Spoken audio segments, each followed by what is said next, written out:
United States is switching to a shadow policy apparatus. Okay, a shadow policy apparatus. We're going to go through it because it's a mix of debt surveillance, migration control, and supply chain domination. And really understanding this will help you see kind of what's going on right here. So don't imagine ICE's immigration enforcement. That's the wrong way to think about this. It is a soft domestic army. Not just for immigration, but for control during social and economic unrest, functioning as a pretext for martial enforcement. Economic fear? No. Obedience tool. Keep recession fears quiet while creating the conditions, right? And then high interest rates, strategic job insecurity, high cost of goods to slowly consolidate behavioral compliance. And then legal ambiguity, right? Because if citizens can be mistaken for deportable, who really has status? This allows power to be weaponized through vagueness. Are you really safe? But then here's one of the things. A lot of people talking about a recession, of this, of that. It's a control lever. Recession is a control lever, not a crisis. The suppression of recession headlines, right, would mean that economic spiral is being curated rather than responded to. So the Fed and the elites need to slow down, to cool wage growth, to break labor momentum, and to reestablish capital discipline. And the middle class collapse is being managed, not avoided. We're going to see like stealth liquidity extraction, right, reverse QE, student loan repayments being reactivated. Snap cuts, utility hikes, no cultural language around it, just quiet pressure. And then the trade war as spectacle. The real shift is tech sovereignty. The China headlines, right, don't really matter that much. It's a global decoupling campaign.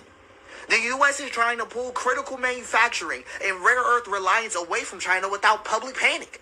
That is the whole goal. Right?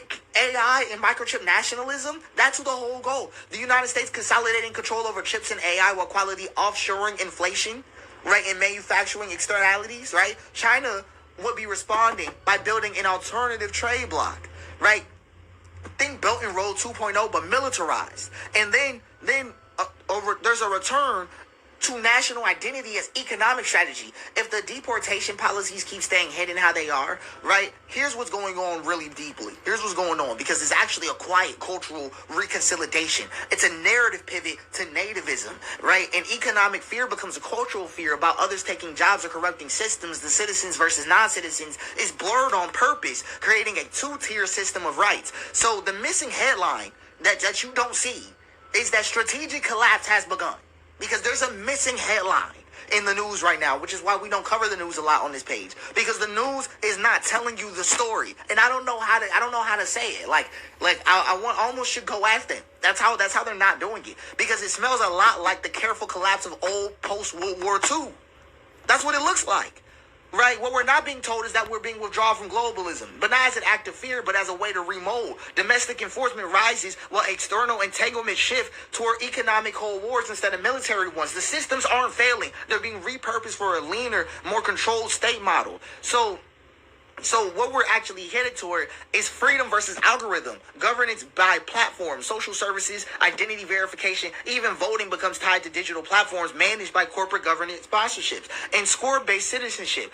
Not unlike China's social credit, but subtler. Access to housing, healthcare, and loans could depend on compliance metrics like attendance, payment behavior, speech records, even who you associate with online, and facial recognition, right? Cross-border biometric networks. Under the banner, right, of immigration control and national security, this will entrench surveillance capitalism as policy enforcement. And we'll get border militarism as domestic doctrine. ICE will evolve into a national enforcement arm. That's what I'm trying to get y'all to understand. Far beyond immigration, right?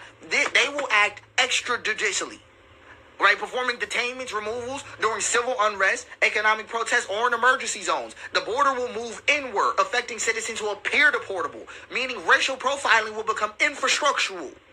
Right? Then, right, we have economic citizenship, class-based republic. You'll get the corporate class Americans, right, with full access to mobility, healthcare, education, and legal immunity. Tier 2 working class citizens monitor and manage through benefit conditionality, job programs, debt forgiveness, and access tied to obedience. And then the non-citizens, refugees, and shadow citizens, those lost in data errors, legal traps, debt collapse, used for labor, feared, and narrative. And then the false faith economy will bloom, right? A fusion of patriotism and financial compliance. You prove your loyalty by not voting. That's what it's gonna come down to. By spending, subscribing, uploading, and believing in the narrative. Religious nationalism is gonna rise. church-state fusion via family values rhetoric, but deployed to justify surveillance and anti-immigrant actions. Crypto and digital dollars may be offered as freedom, but they really just going to create a programmable money trap. We're going to see narrative warfare. Narrative warfare is domestic policy. The press doesn't just shut down, it's gamified.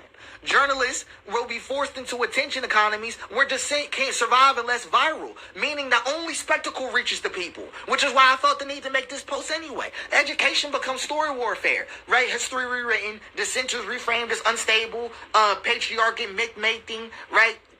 All of that gets tied to economic loyalty. We are seeing the birth of a simulated republic. That is what we're seeing the birth of.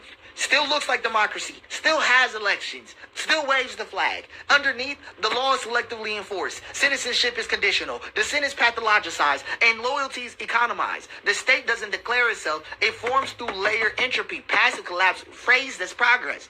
But stay focused. Stay focused.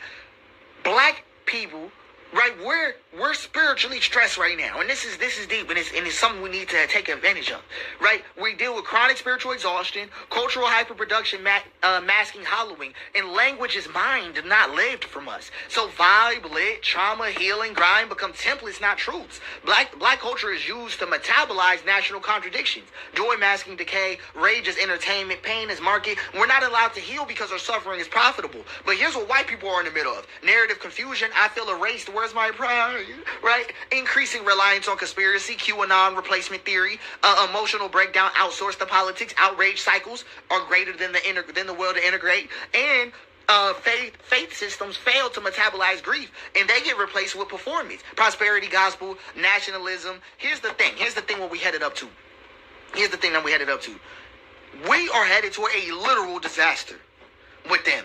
We are going to see involuntary confrontations with climate, economics, and identity dislocation hit white people. Misuse of AI to simulate healing. Therapy talk, mindfulness capitalism, spiritual grift. That's all what's coming up. Black culture is expected to carry the moral center while being further denied rest. We only got two options: reckoning, right, or repression.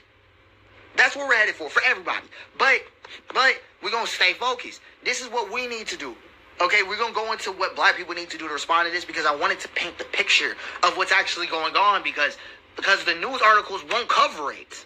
Like, you know what I mean? Like, they won't cover it. And it's happening live. So, this is just a good speed up for anybody who doesn't get the state of the situation.